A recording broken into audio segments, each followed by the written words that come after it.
এপিসোডের শুরুতেই অনেক স্টুডেন্টের ছবি দেখানো হয়। শিক্ষক বলেন, এখানে 156 জন স্টুডেন্টের ছবি তোমার সামনে দেওয়া আছে। আয়নগতির সম্পর্কে আর কিছু বলার দরকার নেই। তিনি আরেকজনকে এসব বিষয় বলছিলেন। তাদের মিশন হলো এপ্রিলের আগে আয়নগতিকে স্কুল থেকে বের করে আবারও হোয়াইট রুমে পাঠানো। তিনি বলতে থাকেন, আমার মনে হয় এটা খুব সহজেই করা যাবে।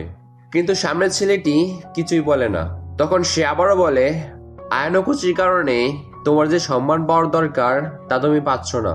সে তাকে জানানোর চেষ্টা করছিল, কিন্তু ছেলেটি কোনো প্রতিক্রিয়া না দেখিয়ে চুপচাপ চলে যায়। বুড়ো তাকে থামানোর চেষ্টা করে, কিন্তু কোনো উত্তর পায় না। ছেলেটি চলে যাওয়ার পর বুড়ো ভাবতে থাকে, যে জিনিসটার জন্য আমি এতদিন অপেক্ষা করছিলাম অবশেষে সেটা দেখতে পারবো। অর্থাৎ মরণের মতো ঘটনা এসে গেছে। এরপর আমরা আয়নগতির সিন দেখতে পাই। সে তার সিটে আরাম করে বসে আছে। তখন মিয়াকি তার কাছে এসে বলে, ভাই তোমার কি হয়েছে? আজকাল অনেক আলাদা হয়ে গেছো।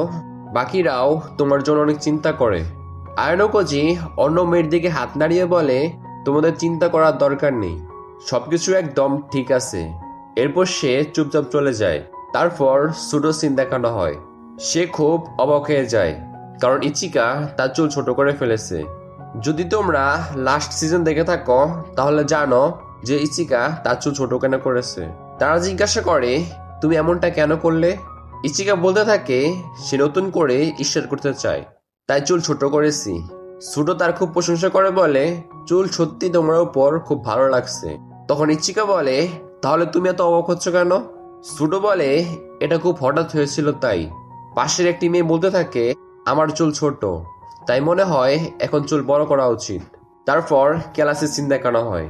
শিক্ষক সবাইকে বলেন, আমাকে তোমাদের একটা তথ্য দিতে হবে। তিনি একটা অ্যাপের কথা বলতে থাকেন।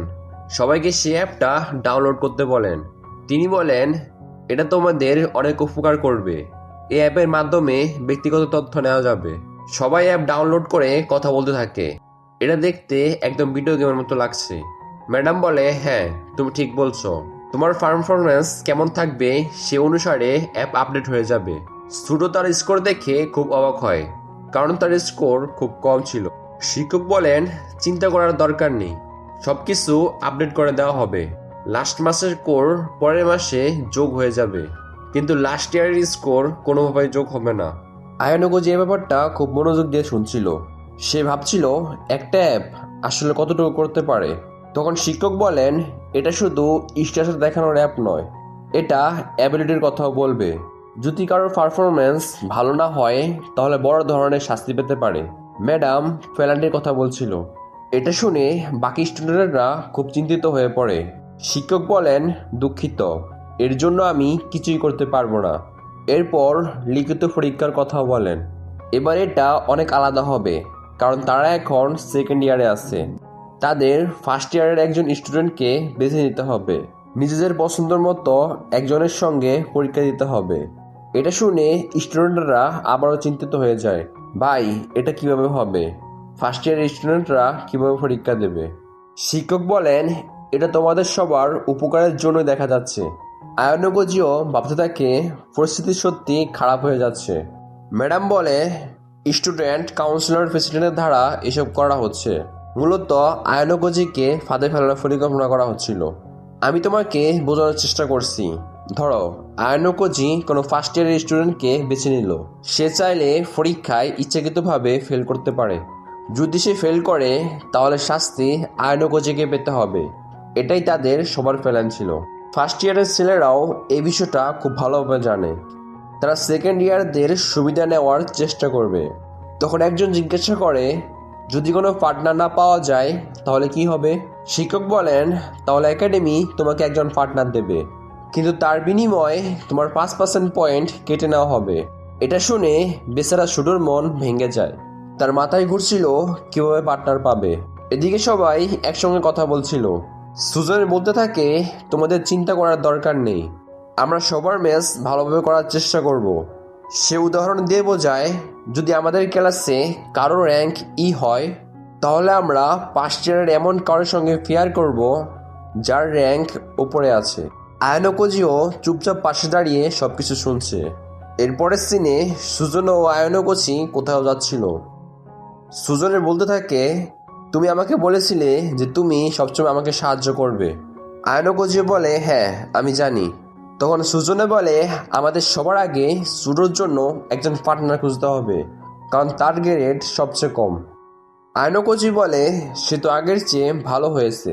সুজনে বলে, হ্যাঁ ভালো হয়েছে, কিন্তু এখনও অনেক দুর্বল।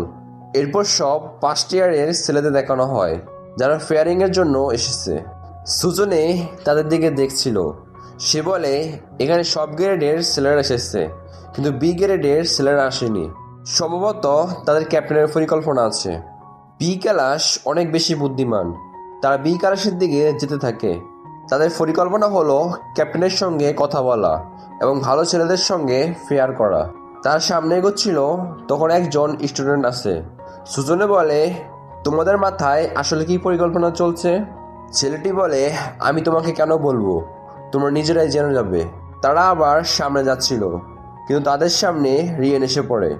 সে বলে, আমার মনে হয় তোমরা অনেক লেট করে ফেলেছো। সুজনে বলে, ছেলেদের ভয় দেখানো উচিত নয়। রিয়েন বলে, তুই পাগল নাকি? আমি তাদের ভয় কেন দেখাবো?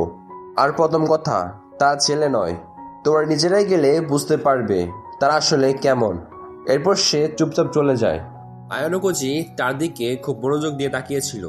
অবশেষে তারা ক্লাসের কাছে পৌঁছে যায়, কিন্তু সেখানে কোনো ছেলে ছিল না। এটা দেখে সবাই আরো বেশি বিভ্রান্ত হয়ে যায়। তারপর সিনে আয়ানোকোজি বলে, 22 জন ফেয়ার হয়ে গেছে, কিন্তু এখনো আমার ফেয়ারও হয়নি। সে তার ফেয়ার নিয়ে খুব চিন্তিত ছিল। তখন একজন দৌড়ে এসে বলে, দুজন ফার্স্ট ইয়ার স্টুডেন্ট এদিকে আসছে। সুজনে তাদের সঙ্গে দেখা করতে যায়।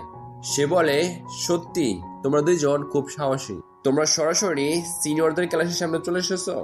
ছেলেটি বলে, দেখো আমার কাছে একদমই সময় নেই। আমি তোমাদের সঙ্গে পার্টনারশিপ করতে পারি, কিন্তু তোমাদের আমার 5 অনুরোধ করতে হবে। এটা শুনে সুদো খুব রেগে যায় এবং সোজা তার কলার ধরে ফেলে। দুজনে তাকে শান্ত থাকতে বলে। সুডো শান্ত হয়ে যায়। ছেলেটি বলে, তুই পাগল নাকি? তোর কি মনে হয় আমরা তোর সঙ্গে ফেয়ার করব? তোর র্যাঙ্ক ই, জানিস তো তোর সঙ্গে কেউ ফেয়ার করবে না। পরিস্থিতি খুব গরম হয়ে উঠছে। তখন হঠাৎ রিয়েন এসে পড়ে। রিয়েন বলে, এই ছেলেটির নাম হোসেন এবং সে আমার হোম টাউনের। হোসেন বলে, তুই চাইলে আমি তোর সঙ্গে পেয়ার করতে পারি। রিয়েন বলে, তোর মতো বোকার সঙ্গে কে টিম আপ করতে চাইবে? এটা শুনে হোসেন খুবই রেগে যায়। রিয়েনের টিমের একটি মেয়েটির কলার ধরে তাকে টেনে ফেলে। রিয়েন কিছুই বলে না, কিন্তু হোসেনের সঙ্গে যে মেয়েটি ছিল সে বলে, তুমি ওকে ছেড়ে দাও, না হলে এখানে আমি যা কিছু করতে পারি। সে কিছু হুমকি দিচ্ছিল। এটা শুনে হোসেন ভয়ে তাকে ছেড়ে দেয়। দুইজন চলে যেতে থাকে, কিন্তু মেয়েটি আয়নকোজির দিকে খুব মনোযোগ দিয়ে তাকিয়েছিল। আয়নকোজিও সেটা লক্ষ্য করে। সেভাবে এই মেয়েটিও কি হোয়াইট রুম থেকে এসেছে? তো বন্ধুরা, ভিডিও কেমন লাগলো? যদি ভালো লেগে থাকে তাহলে চ্যানেলকে লাইক এবং সাবস্ক্রাইব করে রাখবো। তো অন্য কোনো ভিডিও দেখা করবো। ততদিন পর্যন্ত বিদায়।